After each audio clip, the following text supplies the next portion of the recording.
हो सकता है आज जो मैं आपको बताऊंगी या जो आपके बारे में बताऊंगी उससे आपको तकलीफ हो सकता है आपको गुस्सा आए, लेकिन मैं सच बताऊंगी और वो सच ये है कि आप फेल हो रहे हैं।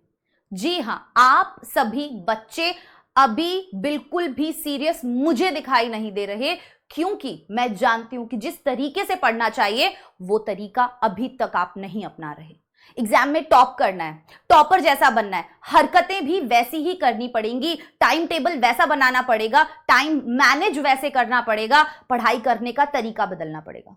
क्योंकि मुझे पता है ढीठ हो गए हो आप, इंस्टाग्राम से फुर्सत नहीं है, आशिकी बहुत ज्यादा जरूरी है, बैकलॉग इकट्ठा रखा हुआ है, बहुत सारा दिन पे दिन बढ़ता जा रहा है, सिलेबस कंप्लीट नहीं है, कभी यहां से पढ़ रहे हैं कभी वहां से पढ़ रहे हैं, नोट्स नहीं है तुम्हारे पास, फुर्सत है तुम्हारे पास, दिमाग तुम्हारा कहां पर है, फेस्टिवल्स चल रहे हैं, मुझे यहां घूमने जाना है। ऐसी बहुत सारी बातें जो हैं, डिस्ट्रैक्शंस जो हैं तुम्हारी लाइफ में जमकर बैठे हुए हैं, जो तुम्हें कहीं ना कहीं अंधा किए हुए हैं, जो कहीं ना कहीं तुम्हें वो स्ट्रगल नहीं दिखा रहे जो तुम्हें एक्चुअल में अपने बोर्ड्स एग्जाम के बाद देखना पड़ेगा। जब तुम्हारे माँ बाप की शक्ल पे तुम्हें वो उदासी दिखेगी, जब उन्हें वो डिसअपॉइंटमेंट दिखेगी ना तुम्हें उनकी शक्ल पर, तब एहसास होगा कि काश मैं आखिरी के 2 महीने भी पढ़ लेता तो शायद जितने नंबर आ जाए हैं ना उससे ज्यादा लेके आता, शायद आज इन लोगों को मुझ पे प्राउड होता, शायद जितने रिश्तेदार मुझे कॉल कर रहे हैं उनको बताने के लिए मुझे कुछ होता। मेरा नाम है भूमिका चौहान, आप सभी हैं भूमिका चौहान चैनल पर, और आज बहुत इंपॉर्टेंट वीडियो मैं आप लोगों के लिए लेकर आई हूं, क्योंकि मुझे पता है आप उस कगार पर खड़े हैं, फेल होने की कगार पर खड़े हैं, बोर्ड्स एग्जाम आपके सर पर नाच रहे हैं, लेकिन आपको उनका डांस दिखाई नहीं दे रहा, आपको उनका नाच दिखाई नहीं दे रहा, वो तांडव कर रहे हैं, पर आप आंखें बंद करके, कान बंद करके बैठे हुए हैं। क्यों? क्योंकि आप सच्चाई देखना नहीं चाहते, क्योंकि आप रियलिटी से डरते हैं।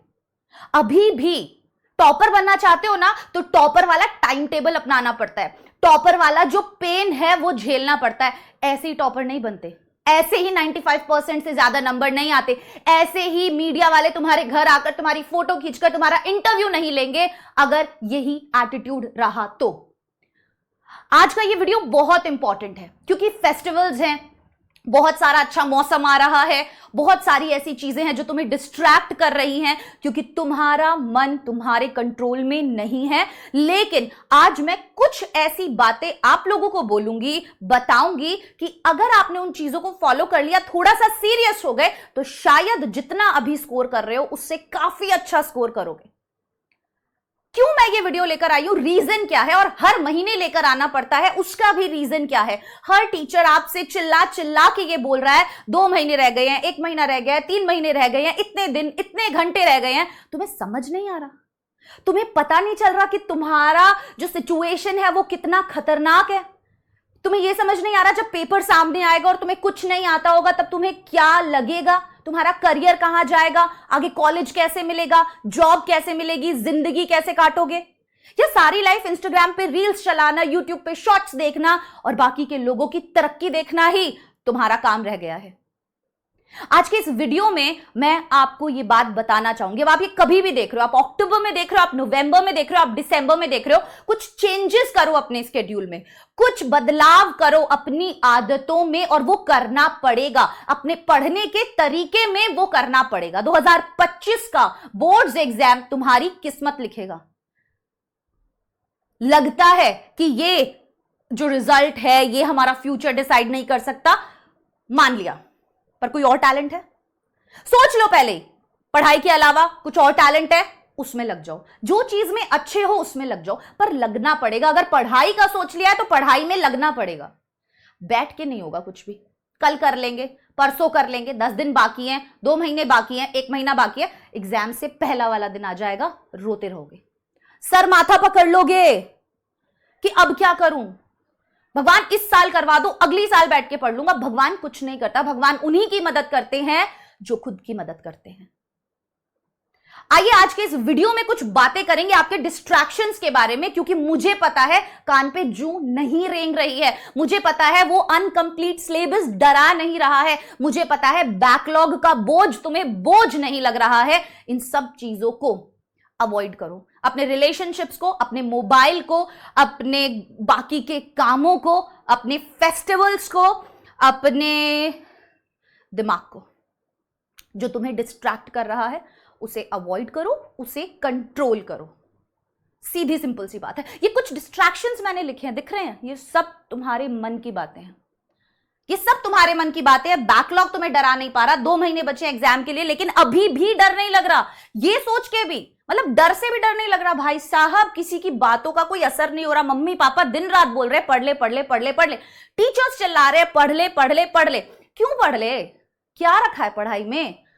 क्यों पढ़ूं मैं? आखिरी के टाइम पे समरी देख के चला जाऊंगा, आखिरी के टाइम पे वन शॉट देख के चला जाऊंगा, हो जाएगा? नहीं होगा। मैं बता रही हूं, कड़वा सच है, नहीं होगा। सिलेबस इतना सारा है, कैसे होगा? जितना अच्छा कर सकते हो, तुम्हारे अंदर काबिलियत है कि तुम 90% ला सकते हो, तुम मेहनत नहीं करोगे, तुम 70 पर बैठे रह जाओगे। समझे मेरी बात? अब जैसे मैंने यहां पर लिखा है कि इतने घंटे हैं तुम्हारे पास, कुछ मैटर नहीं करते हैं ये। क्यों? क्योंकि एक एक सेकंड धीरे धीरे बीत रहा है और ये नंबर बहुत जल्दी जीरो में आ जाएगा, बहुत जल्दी ये नंबर जीरो पे आ जाएगा और तुम वहीं के वहीं बैठे रहोगे जहां आज बैठे हो। क्या करना है? अक्टूबर में देख रहे हो, नवंबर में देख रहे हो, दिसंबर में देख रहे हो, कभी भी ये वीडियो देख रहे हो, कुछ चेंजेस अकॉर्डिंगली करने पड़ेंगे। क्या चेंजेस होंगे वो? सुनो मेरी बात। अगर ये वीडियो अक्टूबर में आप लोग देख रहे हैं तो बैकलॉग सब बच्चों का होगा। अक्टूबर का पूरा महीना बैकलॉग क्लियर करने में हम लगाएंगे। जितने चैप्टर्स, जिस भी सब्जेक्ट के चैप्टर्स अभी तक नहीं आते, कम से कम 20 दिन अभी भी अक्टूबर के आपके पास बचे हुए हैं। अगर इससे कम है तो उसके अकॉर्डिंग अपना सिलेबस एडजस्ट कर लेना। पूरा का पूरा बैकलॉग का सबसे आसान तरीका क्या होता है? बहुत इजी है। मान लीजिए अभी आप 9 बजे उठते थे, बैकलॉग अगर कवर करना है 6 बजे उठो। साफ बात है, नो पेन नो गेन। इतना समय बर्बाद किया है तो अब थोड़ी सी तकलीफ उठानी पड़ेगी। मन नहीं करेगा 6 बजे उठने का, पर उठना पड़ेगा। सुबह उठ के वो सभी बैकलॉग वाले चैप्टर्स आपको करने हैं पूरे अक्टूबर डेली। सारा दिन जो पढ़ाई करते हो वो तो करनी ही है। बैकलॉग खत्म करने का सबसे पहला तरीका होता है कि और चैप्टर्स बैकलॉग में ना जाएं, है ना। अब जो बैकलॉग है उसे सुबह 2 घंटे जल्दी उठ के कवर करेंगे, क्लियर करेंगे, पूरा खत्म कर देंगे। बाकी चीजें जो चल रही हैं वो साथ साथ हमारी चलती रहेंगी। अक्टूबर ऐसे जाएगा। फेस्टिवल्स हैं, मनाओ, कोई दिक्कत नहीं है। अपने स्केड्यूल से कॉम्प्रोमाइज नहीं करोगे, बिल्कुल भी नहीं करोगे। उसके बाद बारी आ जाती है नवंबर की। जब आपका पूरा बैकलॉग क्लियर हो गया है तो नवंबर में इस बात को मेक श्योर करना है, पूरे नवंबर में इस बात को मेक श्योर करना है कि आपका पूरा सिलेबस कंप्लीट हो जाए। आपका पूरा सिलेबस हर सब्जेक्ट का नवंबर में कंप्लीट हो जाए। 30 दिन है, पूरे 30 दिन में इस बात को पक्का कर लो, भाई मुझे, मेरे इतने चैप्टर्स बचे हुए हैं, मैं चाहे जैसे भी करूंगा, मैं पूरे नवंबर में अपने बचे हुए चैप्टर्स पूरे खत्म कर दूंगा। पूरे नवंबर में सिलेबस कंप्लीट हो जाना चाहिए। और फिर आ जाता है दिसंबर, जहां पर आती है वन शॉट लेक्चर्स की बारी। बेस्ट है वन शॉट लेक्चर्स। पूरा दिसंबर हर चैप्टर के, हर टॉपिक के, हर सब्जेक्ट के वन शॉट लेक्चर्स देखिए। वो आपका बेस्ट रिवीजन का तरीका होता है। टीचर्स जब आपको वन शॉट लेक्चर्स देते हैं उसके अंदर वो सभी इंपॉर्टेंट चीजें बताते हैं जो एग्जाम पॉइंट ऑफ व्यू से इंपॉर्टेंट है। इसीलिए तुम्हें क्या करना है, हर एक चैप्टर के वन शॉट्स देखने हैं और अपना रिविजन करना है। अब इन वन शॉट्स के लिए इधर उधर भटकना नहीं है। एक टीचर कोई पकड़ लो जिसका समझ में आता है, उससे पढ़ाई करो। 10 जगह हाथ पैर ऑक्टोपस की तरह मारने की जरूरत नहीं है। कुछ हाथ में नहीं आएगा, बैठे रह जाओगे। कोई एक टीचर को आपको पकड़ लेना है कि सर मुझे आपका समझ में आता है, मैम मुझे आपका समझ में आता है, मैं अब से आपको फॉलो करूंगा। स्कूल का हो सकता है, ट्यूशन का हो सकता है, कोचिंग का हो सकता है, ऑनलाइन हो सकता है, कोई भी है। दिसंबर तक सभी वन शॉट्स आपको मिल जाएंगे, तो आप मेक श्योर कीजिएगा कि आप भी एक भी वन शॉट मिस ना करें। उन वन शॉट्स के साथ जो उन वन शॉट्स के पीडीएफ हैं, उन सभी पीडीएफ के जीरोक्स निकलवा लीजिए। हाथों में जब नोट्स होते हैं ना, हार्ड कॉपी होती है, तो अच्छे से चीजें समझ में आती है, बार बार रिवाइज भी हो जाता है। अक्टूबर बैकलॉग कवर करना है और बैकलॉग बनने नहीं देना है। नवंबर सिलेबस पूरा कंप्लीट करना है, आगे जो चैप्टर्स बचे हुए हैं, जो भी काम है सारा नवंबर में खत्म हो जाएगा। दिसंबर पूरा बचता है वन शॉट रिविजन्स के लिए। सभी चैप्टर्स के, सभी सब्जेक्ट्स के वन शॉट्स के साथ आप पूरे दिसंबर में रिविजन करेंगे, कंप्लीट रिविजन कर देंगे। बहुत समय है, कर सकते हैं, आसानी से कर सकते हैं अगर करना चाहेंगे तो। पढ़ने बैठे, वन शॉट देख लिया, कुछ भी हाथ नहीं लगा तो उससे काम नहीं चलेगा, कोशिश करनी पड़ेगी। अब नो पेन नो गेन का मतलब क्या है? कुछ चेंजेस अपने अंदर आपको लाने पड़ेंगे। पहली चीज, अर्ली मॉर्निंग उठना बहुत जरूरी है, आज से ही, कल से भी नहीं, आज से ही एक शेड्यूल बना लो कि अब मैं सुबह इतने बजे उठा करूंगा, मेरे सारे दिन का शेड्यूल ये होगा, मैं इस समय पढ़ूंगा, इस समय सोऊंगा, इस समय खाऊंगा, इस समय पीऊंगा। रिश्तेदार आए घर में, त्योहार मनाएं घर वाले, बाहर जाएं घूमने के लिए, तुम्हें फर्क नहीं पड़ना चाहिए, क्योंकि बाद में तुम्हारे रिजल्ट से बहुत उन्हें फर्क पड़ेगा।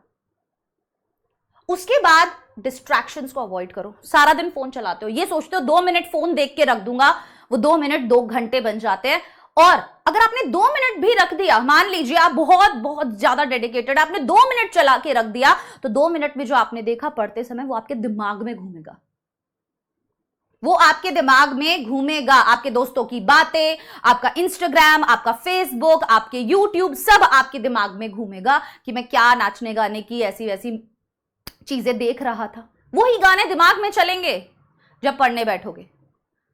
डिस्ट्रैक्शंस को अवॉइड करना पड़ेगा, फेस्टिवल्स को अवॉइड करना पड़ेगा। मैं ये नहीं बोल रही बिल्कुल मत मनाओ, पर मैं ये बोल रही हूं कि एक लिमिटेड टाइम के लिए उसे मनाओ। दिवाली वाला दिन है तो ये नहीं है कि सारा दिन सुबह से लग गए पटाखे जलाने के लिए, शाम तक पूरा दिन बर्बाद कर दिया। आधा दिन पढ़ाई करो, आधा दिन त्योहार मनाओ, कोई दिक्कत नहीं है, पर मैनेज करो चीजों को।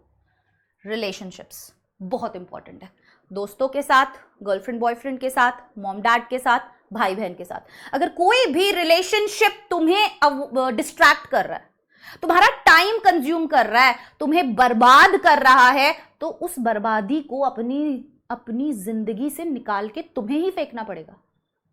और मैं ये नहीं बोल रही कि आप इन लोगों को जिंदगी से निकाल फेंको, मैं ये बोल रही हूं कि वो अगर आपका समय बर्बाद कर रहे हैं तो उस समय की बर्बादी को निकाल फेंको। आप उन चीजों पे ध्यान ना दें, समझाएं उन्हें कि अभी मेरा बहुत इंपॉर्टेंट टाइम है लाइफ का, मैं अभी ये सब नहीं कर सकता। सीरियसली बोल रही हूं मैं, बहुत चीजें आपको बहुत सख्त बनना पड़ेगा बहुत सी बार, ठीक है ना। मंजिल तक पहुंचने का जो सफर होता है वो ज्यादा इंपॉर्टेंट होता है। वो सफर जिसने जैसा तय किया, मंजिल वैसी ही मिलती है। ध्यान रखिएगा इस बात को। मोबाइल फोन का इस्तेमाल बहुत ध्यान से करना है। वीडियोस देखते हो, क्लासेस देखते हो, कोई दिक्कत नहीं है, पर क्या देख रहे हो वो मैटर करता है। क्या उससे कोई फायदा हुआ? 1 घंटे मोबाइल चलाया, उस 1 घंटे से कोई फायदा हुआ? क्या देखा वो मैटर करता है। उस 1 घंटे में मैंने क्या देखा वो मैटर करता है। उसको आपको मैनेज खुद करना होगा। मैं आके तुम्हारा फोन नहीं छीन सकती, या मम्मी पापा नहीं छीन सकते, क्योंकि आप पढ़ते हैं फोन से, है ना। तो पढ़ाई कीजिए फोन से, गलत चीज के लिए इस्तेमाल नहीं कीजिए। वीडियो देख रहे थे, ऊपर से किसी का मैसेज आया, वीडियो बंद कर दी, मैसेज पे चले गए, मत कीजिए ये सब। हाँ, बहुत सी बार बहुत दुख होता है, क्योंकि बच्चों को वो सीरियसनेस समझ में नहीं आती। बाद में इंप्रूवमेंट के फॉर्म भरने पड़ते हैं, माँ बाप बोलते रहते हैं 4 नंबर और ले आता तो अच्छे कॉलेज में एडमिशन मिल जाता। अरे क्या, उन 4 नंबरों के लिए तुम्हें पूरा साल वापस से रुक के इंप्रूवमेंट के पेपर दे के फिर नंबर लाने पड़ रहे हैं? अभी कर लो ना यार, अभी कर लो, बहुत आसानी से हो जाएगा। हम साथ हैं तुम्हारे, चिंता मत करो तुम। अब बारी है पेपर प्रेजेंटेशन के ऊपर बात करने की। पेपर कैसा लिख के आते हो उस पे भी तुम्हारे मार्क्स डिपेंड करते हैं। सिर्फ पढ़ लेने से, रट लेने से, क्वेश्चंस कर लेने से सब कुछ नहीं होता। आप पेपर किस तरीके का लिख के आते हो उससे सब कुछ होता है। हैंड राइटिंग पे ध्यान देना है, टाइम मैनेजमेंट पे ध्यान देना है, कितनी देर में पेपर खत्म होता है, मॉडल पेपर्स, सैंपल पेपर्स बार बार सॉल्व करके देखने हैं। पेपर में क्या चीज, डायग्राम्स कैसे बनाने हैं, थ्योरम्स कैसे सॉल्व करनी है, अपने आंसर्स को कैसे प्रेजेंट करना है, किसी भी चीज को लिखने का क्या फॉर्मेट होता है, सब चीजों की प्रैक्टिस बहुत इंपॉर्टेंट है। पढ़ाई करनी है दिमाग लगा के, तरीके से करनी है, अल्हड़ों की तरह पढ़ाई नहीं करनी है ना। हैंड राइटिंग बहुत इंपॉर्टेंट है, टाइम मैनेजमेंट पेपर में बहुत इंपॉर्टेंट है, साथ ही साथ गलतियों से बचो। मैथ्स में बहुत सारे बच्चे, फिजिक्स में बहुत सारे बच्चे बहुत सिली मिस्टेक्स करते हैं, उन सिली मिस्टेक्स से आपको बचना होगा, कोई ऑप्शन नहीं है। वो सिली मिस्टेक्स ही आपको कहीं ना कहीं 90 से 80, 80 से 70, 70 से 60 पे लाके खड़ा कर देंगी। तो सारी मेहनत खराब है। क्यों आखिरकार हम अपनी मेहनत को इन छोटी छोटी मिस्टेक्स की वजह से खत्म कर दें। तो आज इस वीडियो के बाद बैठकर तुरंत अपना टाइम टेबल बनाओ कि मेरा बैकलॉग कितना है, इतने चैप्टर्स मेरे बैकलॉग के हैं, मैं सुबह इतने बजे उठूंगा, रोज यहां से वीडियोस देखूंगा, मेरा सिलेबस कितना है, कितना बचा हुआ है, मेरे पास नोट्स किसके हैं, सब चीजें लिख लो एक जगह और तैयारी करने में लग जाओ। अभी भी समय है, बता रही हूं, तुम लोगों को जगा रही हूं। अगर डर नहीं लग रहा है तो लगना चाहिए, ठीक है ना, ध्यान रखना इस बात का। ये हमारी आज की एक वीडियो थी जिसमें मैंने आपसे काफी चीजों के बारे में बात की। आशा करती हूँ कि अब आप सभी बच्चे जो हैं कमेंट सेक्शन में मुझे एक चीज के बारे में बताएंगे, कुछ करना है जिंदगी में या नहीं करना, बस इतना सा बता देना। इसके अलावा मुझे आपसे कुछ नहीं जानना। आपके लिए बहुत सारी क्लासेस मेरे इस चैनल पर आ रही हैं, लगातार आ रही हैं। मैं अपनी पूरी कोशिश कर रही हूं जैसे तैसे करके, स्टूडियोज वगैरह मैनेज करके आपके लिए क्लासेस की जा रही हैं। इतनी गर्मी हो रही है इस स्टूडियो के अंदर, फिर भी आप देख सकते हैं कि क्लासेस नहीं रुकनी चाहिए। मैं अपना 200% देने को तैयार हूं, तो तुम्हें क्या प्रॉब्लम है, देने पड़ेंगे, ठीक है। आप कर लोगे, मैं आपके साथ हूं। कहीं पे भी प्रॉब्लम आएगी मैं आपके साथ हूं। टीचर आपका भला चाहता है और वैसे ही मैं भी आपका भला चाहती हूं। प्लीज मेक श्योर आज से, इसी समय से, जो भी आगे आने वाला टाइम है उसे बचा लिया जाए, उसमें कुछ करके दिखा दिया जाए। Thank you everyone.